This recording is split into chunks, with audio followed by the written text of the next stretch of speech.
Live from New York, New York. We're off of Wall Street. Frankie Five Boroughs in the house. Big Al is here. So much going on. We're trying to take the high road here. I want to turn to, and thanks for holding on the phone calls, I want to turn to Thomas Beccaro, former chairman of the California Republican Party. Talk about a fighter. Can you imagine that?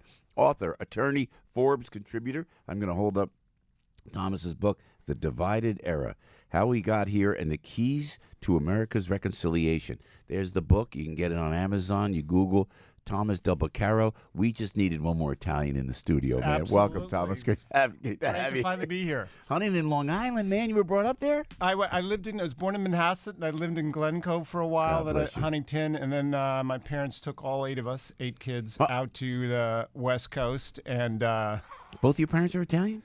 They were, yeah. From Lucca, you said? My dad's from Lucca and Palermo? Calabria, and my mom's Sicilian on both sides. You are good, brother. Right? The best of both But worlds. you can't find cannolis on the West Coast, man. You know what? We do have one place that's decent. Yeah. It's decent, but come on.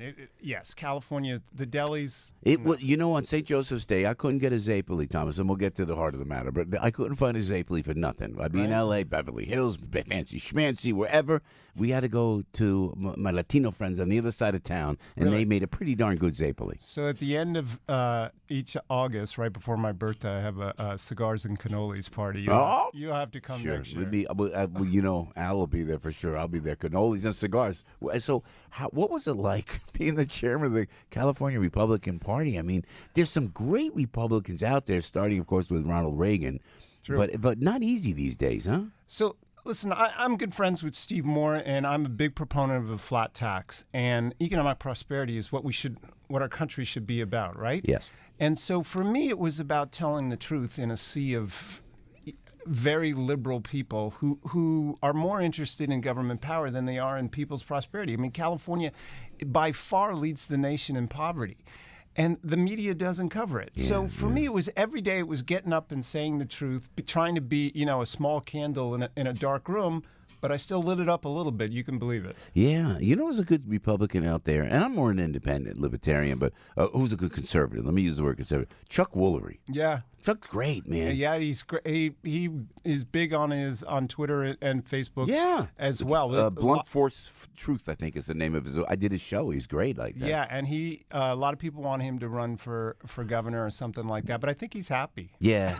Well, I know. I said the same thing. Why don't you go with the politics, really, nowadays? So what do you see happening in Election Day this Tuesday, Tom? Well, definitely the Republicans are going to pick up Senate seats. And the way to look at it is this. There's 27 reliable red states, and there's 33 Republican governors at this moment. That means there's 6 states that can trend Republican. So what does that tell you? Just do the math. 27 times 2 is 54. So what we're finding is the Senate is now it should be reliably Republican. You should have about 54. So this isn't a big deal. This is coming home. The Democrats only have 16 reliable states. The problem is they're the big ones, New York, California, and that's why they have the Electoral College lead. So the simple explanation for the Senate is Republicans, states are coming home, and Republicans are going to control the Senate. House is more volatile. Democrats have a big fundraising. We talked about that off the air. Yeah, tell us about that on the air, if you would. So 10 years ago, when Obama won, they had a big tech advantage on Republicans, and they caught up.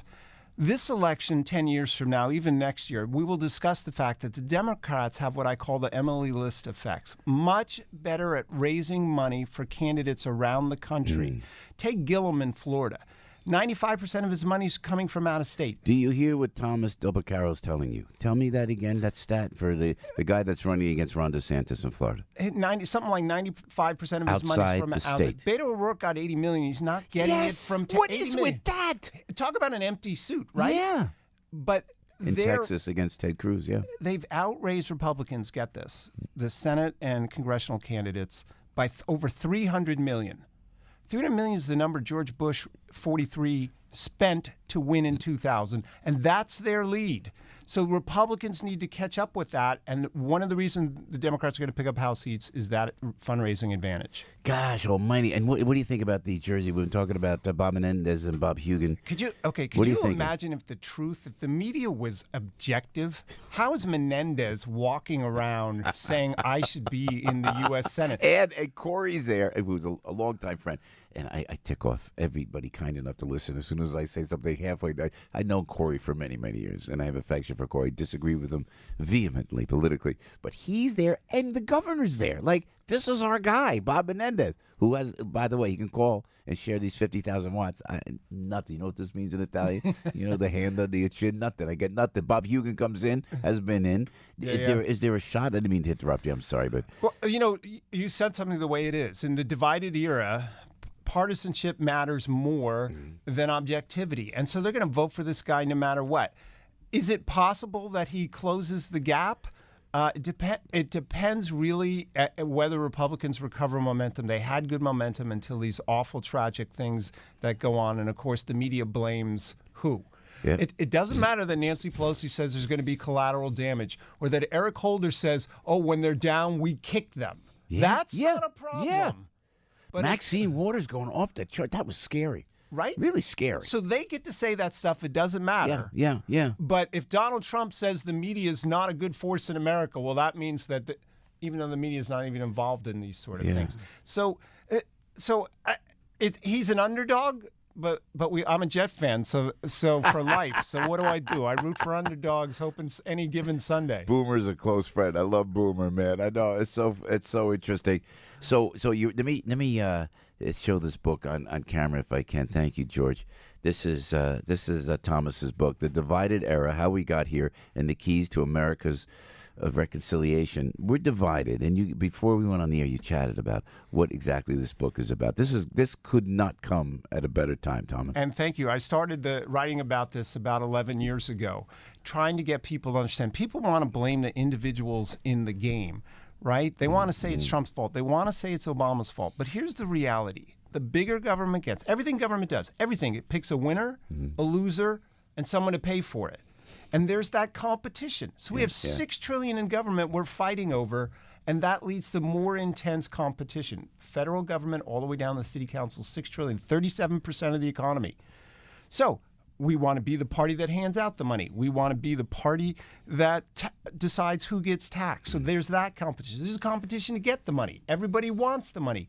The bigger government gets historically, the more it's divided. But one line I use is at the beginning of a government, you're going to like this one. At the beginning of a government, there's a competition for ideas. At the end, there's a competition for spoils. And that's where we are right now. We're fighting over government spoils. Not what's good for people, but we're fighting over spoils. How do they, and Thomas, with your research, and I got to turn the mic on in the morning, and then I see the press. And of course, the press says, the president says the press is enemy of the people. And you and I go, let me speak for myself. Yeah, they say things that aren't true. There is fake news out there. And then but they started by saying, it's 11 people slaughtered in the synagogue. It's heart-wrenching, horrific. It makes me so angry that we're here. How do they turn it around to blame the president? And they do. They were baiting people on camera. The mainstream media were baiting people saying, well, is this the president's rhetoric? And meantime, they're called. How did they get there when this is the most pro-Israel, pro-Jewish president we've ever had, period? Are you talking about the truth right now? Because that's not going to help you. In war, what's the first victim? The first casualty is the truth. CNN had someone on saying that Trump's triggered more people than ISIS. Okay? I saw that girl, man. We could play that. I know. Radicalize more people than ISIS. And who's the man that shut down ISIS? Just saying. In the book, The Divided Era, I talk about the run-up to the Civil War, the intensity of the media wars, which was basically newspapers. Even back then. And they ramped it up. In the South, they were called fire breathers. They were so intense. They would send, Lincoln got poisoned food all the time, gifts. Yeah. Wow. And so you ramp up this intensity. And look, it's not objective anymore. What's happening now is just like then. We have Republicans looking at Republican outlets, Democrats looking at Democrat outlets, and the divide goes further. The point of this is to realize that the bigger you make government, the bigger the spoils, the bigger the divide. Great. Yeah, If you're tired of division, stop turning to government and work with your neighbor voluntarily. Yeah. Yeah, I love it. We used to do that, you know. Yeah. Thomas Del Beccaro, The Divided Era. This is the name of the book. Great must read right here. You got to come back, man. See, Frankie knows. Frankie goes, this is a good guy. This is a good. You're Steve Moore's friend? Yeah. He had a book signing. He had a book signing yesterday. Were you there? Last night you were going to be there, but Traffic and kids. It's tough being So when I ran for U.S. Senate in California, Steve and I crafted a flat tax. I'm a big proponent of a flat tax, and that's one of the reasons. But yeah, I come to New York. I love coming here. Steve Forbes, man. I'm going to come here. Steve supported my campaign as well. Someday I'm going to come here to a championship game for the Jets. That's but I'll come back before that. Okay, and you are welcome anytime. It's called The Divided Era. Thomas G. Del Beccaro. And love to the family, man. All right. Thanks for making Italians proud there, Thomas. Piscopo in the morning. Yes, Arthur Idala. Look, we don't mean to have all Italians on all the time. It just happens that way. But here, speaking of which, Al Catullo, headline news on AM 970, The Answer. News, opinion, passion. This is AM 970.